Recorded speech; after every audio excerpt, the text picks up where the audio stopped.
minuto aqui para falar da resolução, para a gente ir para as perguntas, que já tem bastante perguntas. No artigo 5 é onde entra na agricultura familiar, que também, sempre que possível, tá? A aquisição de gênero da agricultura familiar deverá ser mantido, priorizando a questão da produção local. Gente, mesma coisa, sempre que possível, tem a dificuldade quantitativa, igual a nutricionista falou, Isabel, vou fazer como? Manda uma banana, duas, uma penca? Eu falei, qual é a sua condição financeira? Qual a sua condição de entrega também? Você tem condição de entregar uma penca para cada aluno ou não? Você tem pessoal para fazer essa entrega? Tem local adequado para fazer essa entrega? Tudo isso tem que ser revisto antes de qualquer atitude, né? Então, fala da questão de gênero diretamente da agricultura familiar, que foi uma das coisas que falou do acesso online, que também, porque sempre que possível, a gente conhece a realidade dos municípios de ponta, que tem agricultor, gente, que não tem acesso a um computador, não tem nenhum computador na internet, não consegue, é diferente das grandes cooperativas, para as grandes capitais, mas as realidades dos pequenos municípios é que esse acesso pela internet, a maioria é impossível, por isso que sempre que possível, vocês vão manter a compra da agricultura familiar.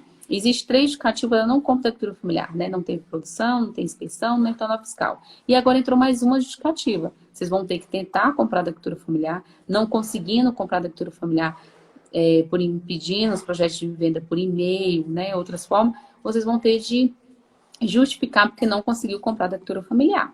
Pode falar, Léo, sobre agricultura. Sobre a agricultura familiar, é importante dizer que você só vai poder fazer a chamada pública com recurso federal. Então, quando você decide a fazer a chamada pública, você está decidindo utilizar um recurso do PENAI que não tem uma definição clara, uma previsão clara de quando vai ser reposto. Então, a gente é o penúltimo dispositivo da resolução, fala sobre a necessidade de prestar contas sobre os recursos que vierem nesse período, mas não necessariamente a gente tem um indicativo de que vai cair na semana que vem, no mês que vem, quando vai vir, se vai vir, ou serão somente as 10 parcelas com recursos que se tem.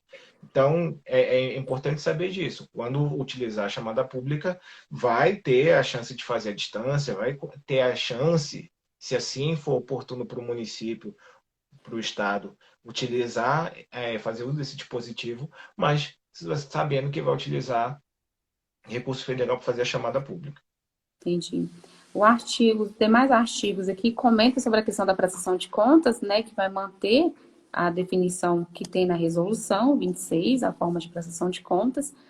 Eu queria, no artigo 8, fala que durante a vigência, fala também do cartão do PENAI, que já estava utilizando para pagamento de fornecedor. Agora, eu queria que você comentasse um pouco, Léo, do artigo 9º. Muita gente está tendo um entendimento nesse artigo que é como se fosse receber um recurso a mais, que é os recursos repassados pelo FNDE, as entidades executoras no âmbito do PENAI, nos termos tratados desta resolução, serão computados junto aos repasses regulares do exercício de 2020.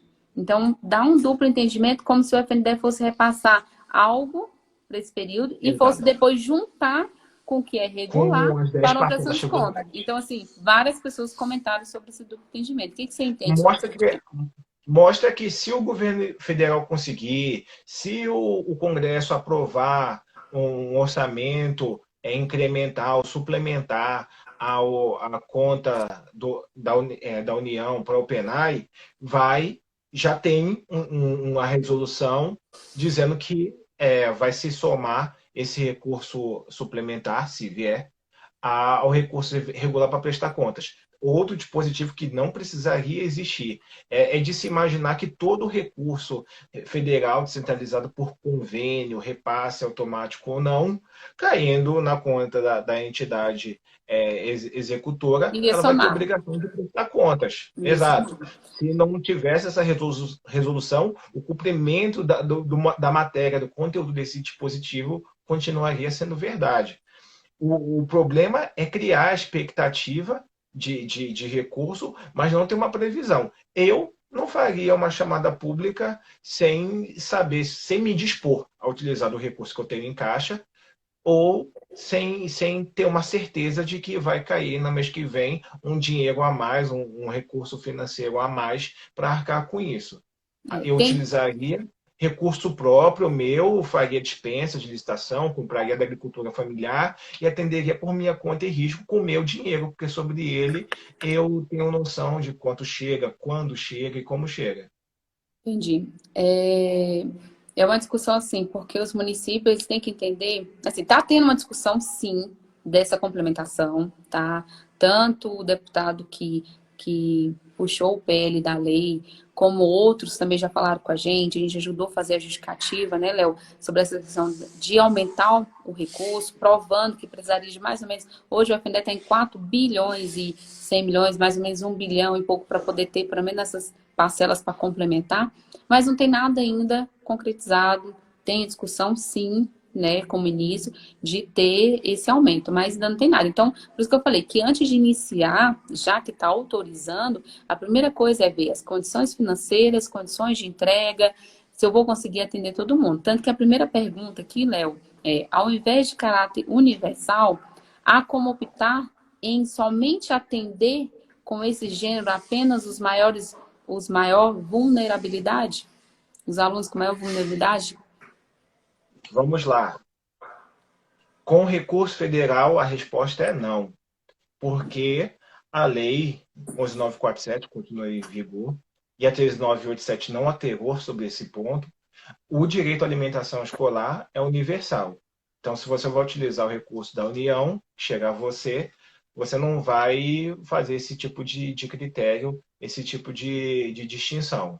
Com recurso próprio, a resposta é desde que você assume o risco de uma judicialização do caso. Por quê? A princípio, não teria por que o FNDE, por exemplo, ou a União, o governo federal, de modo geral, questionar com recurso próprio você fazer essa distinção.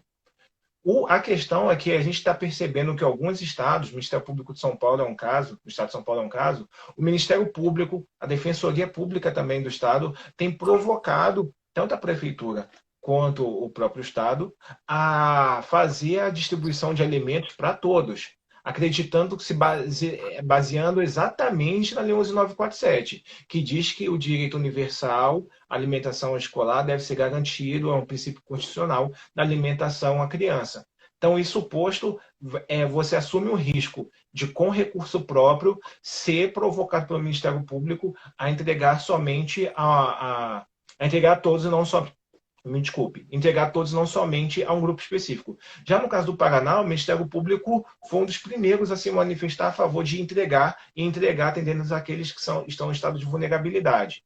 Então, sobre o uso do recurso próprio, cabe uma discussão. Eu procuraria o Ministério Público, se eu sou gestor, se eu sou secretário, se eu sou RT, eu pego na mão do secretário, pego na mão do prefeito e vou até o Ministério Público do Estado e negocio isso. Digo que não tenho dinheiro para entregar a todos, que a gestão precisa ser responsável, e já que não vai receber esse recurso federal a mais, pelo menos por enquanto, precisa se movimentar e atender com a maior urgência aqueles que mais precisam, que é um cadastro específico, seja do Bolsa Família ou de qualquer outro tipo de política assistencial, e sabe identificar exatamente, ou pelo menos com uma boa precisão, a maior parte da população em estado de vulnerabilidade, por isso vai alcançá-los. Com recurso federal, hoje não há essa permissão, nem se negocia. Entendi. O setor de merenda enviou para assistência social, né? A Graça está mandando aqui. E dentro da assistência social perdeu-se gêneros, pois venceu o prazo de validade. A assistência social não distribuiu. O que fazer? É improbidade de administração? Assim, eu queria Sim.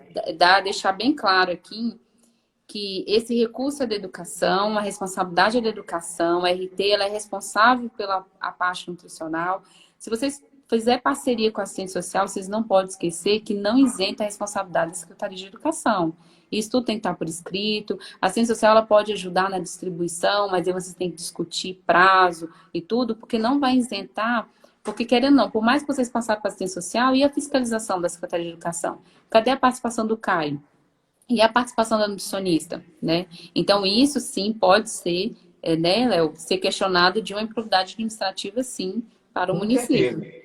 O próprio Conselho de Alimentação Escolar pode provocar a Secretaria de Educação a instaurar uma sindicância para apurar responsabilidade. Quem é que deu causa ao prejuízo? da alimentação se estragar? Foi a educação que demorou a passar para a assistência social ou foi a assistência social que, recebendo em tempo, não deu a destinação correta no tempo devido? É preciso apurar a responsabilidade e cabe em propriedade administrativa, sim. Tanto que ela fala assim, ou eles repor os gêneros perdidos por validade, né? Na verdade, tem que ver de quem é a responsabilidade para estar repondo. Não pode simplesmente, a mesma coisa, estar rasgando o dinheiro, né?